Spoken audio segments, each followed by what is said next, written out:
पुढची बातमी बुलढाणातून। मोताळा पंचायत समिती अंतर्गत येत असलेल्या उऱ्हा येथील इयत्ता 1ली ते 5वी या वर्गाला 2 शिक्षक देण्यात आले होते, मात्र एक शिक्षक येत नसताना पालक वर्ग आक्रमक झालेत।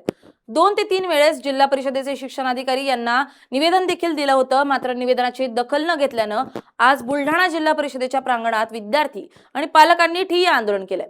जोपर्यंत शिक्षक देत नाहीत तोपर्यंत आंदोलन थांबणार नसल्याची पवित्रा पालकांनी घेतली आहे।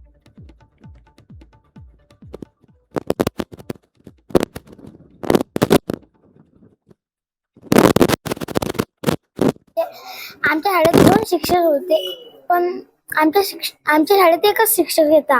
त्याच्यासाठी आम्ही अडी आलतो। काय सांगितलं? म्हणजे आमच्या शाळेत 2 शिक्षक होते, आमच्या शाळेत एकच शिक्षक होता।